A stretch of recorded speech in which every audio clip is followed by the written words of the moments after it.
Okay, so this is one of my fun topics, constellations. Usually when you think, oh, I'll take an astronomy course, you're thinking, oh, I'm going to learn all about constellations. Wrong.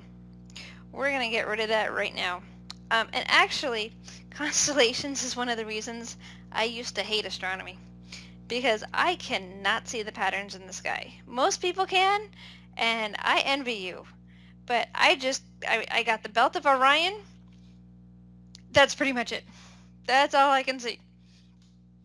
So I used to hate astronomy because I would stare up there and not see anything that they were talking about. Maybe I just don't have the imagination.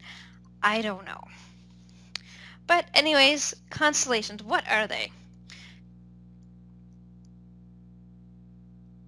They're basically patterns in the sky, and we'll get to that in a minute. But first of all, if you go outside at night and you look up, which is a great thing to do, by the way, although not so much here in downtown Tampa or even Brandon, I would say get away from the city as far as possible and then go look up. It's amazing how many stars you can see. Technically, someone counted them. I wouldn't have the patience to do that either, but somebody did. And so they said that depending on where you are on Earth, you can see, at nighttime obviously, 3,000 to 6,000 stars. That's a lot of stars. And as humans, we like to see patterns in things. Usually when you go to buy clothes, you say, hey, I want something with a pattern, or I want something just plain, right? We like patterns. Constellations are just that, an apparent pattern, or an organization of stars into a pattern that you can see.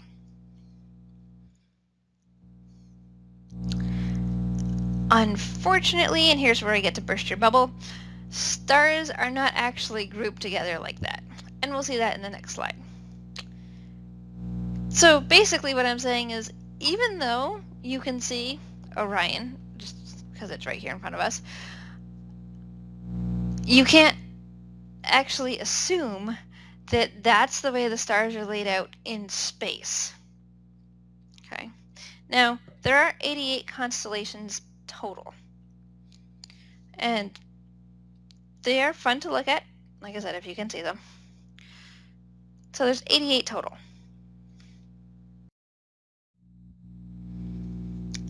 Okay, so here's what I mean when I say they might not actually look like that. So stars that appear close in the sky may not actually be close in space. We can see kind of on a nice curved plane. As you can see there, here's Earth, and we're standing somewhere on Earth looking, and you can see the belt of Orion and the other parts. Well, in space, if you look at the top and the bottom, you'll see there, well, the bottom's not quite an awesome example, but the top and the belt, look at the belt. If you were to see that in 3D, you would be like, but wait a second, they don't look anything like a belt. They're spread out, and they're one's further back, one's closer. I can't see a belt there that way, but when you look at it on a plane, you can see the belt of Orion. So even though we say, hey, there's that constellation, it might not actually look like that in space. And once I learned that, I was like, well, maybe I can learn astronomy. Because I used to think, oh, if I can't see the stars and the patterns, I can't learn anything about astronomy. And wow, I was way off.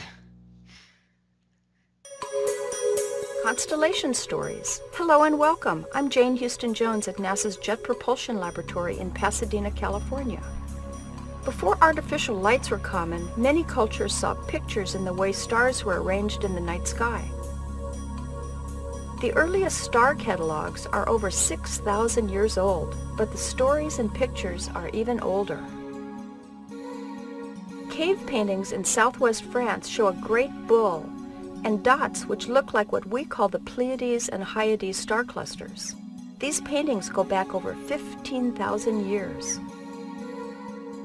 In Australia, many Aboriginal groups see the dark nebula next to the Southern Cross constellation as the head of the great flightless bird, the emu.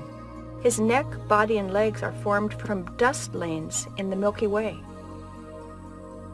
Greek mythology tells of Orion the hunter, but other cultures have their own stories and star shapes. In Australia, Orion appears upside down. The belt stars of Orion represent three brothers of the Kingfish clan in a traditional Australian tale. They were lifted to the sky for breaking the law. The Ojibwe and Cree First Nations of Manitoba, Canada see this group of stars as Nanabush or Wesakachak, who is known for his teaching and trickster abilities. Here he appears as the shapeshifter Mistapu, the giant. Here he is pointing to the hole in the sky, the cluster we know as the Pleiades. His outstretched arm is represented by the star Aldebaran. The Cree people call the Pleiades stars Matudasan Asiniak, the Sweat Lodge rocks. The constellation Matudasan, the Sweat Lodge, is part of the legend of how Stone Child was instructed to build a domed sweat lodge over the Sweat Lodge rocks. When heated, the spirits of the rocks are released. The Milky Way is called the Summer Bird's Path by the Cree because it traces the path of migratory birds. The Cree see Niska the goose flying down the summer bird's path. Others see this constellation as Cygnus the swan. Future generations will have a hard time seeing the constellations described in our legends because the lights of modern cities blot out the stars. So when you visit our parks and open spaces, look up. If you are young, ask the elders in your family about stories they learned about the night sky. You just might uncover star tales and legends that otherwise would be lost. You can see NASA's images of stars, planets, constellations, and more at photojournal.jpl.nasa.gov. And you can learn more about NASA missions at www.nasa.gov. That's all for this month. I'm Jane Houston Jones. Okay, so remember I said we were done with constellations? Well, we still have the zodiac signs to go with. Here's the zodiac signs. So, surprise, surprise, the Earth now orbits the Sun, i.e. the Sun is in the middle.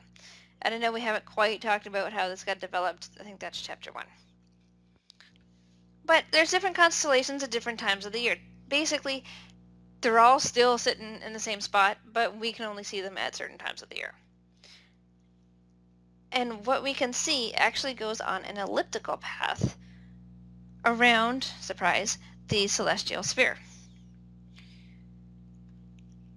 Another interesting thing about this elliptical path, well, it's also called the zodiac, but it's inclined at 23.5 degrees relative to the celestial equator.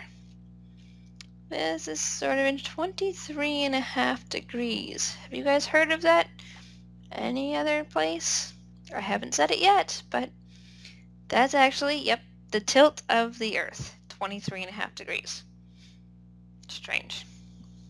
Anyway, so it goes along this path and you can see all the different signs. Talk about that next. Here it is. So, basically, the zodiac sign is the constellation we would see if the sun was not in the way. This picture kind of does better when you blow it up in the classroom on the big projector, but if you kind of bear with me here a little bit, if you were born in September, see, you can see Pisces, right? It's on the other, the sun, the earth, and then Pisces. But which one can't you see? Right? Go the other way, and you can't see Virgo. The sun is literally blocking Virgo. So if you were born in September, you were a Virgo.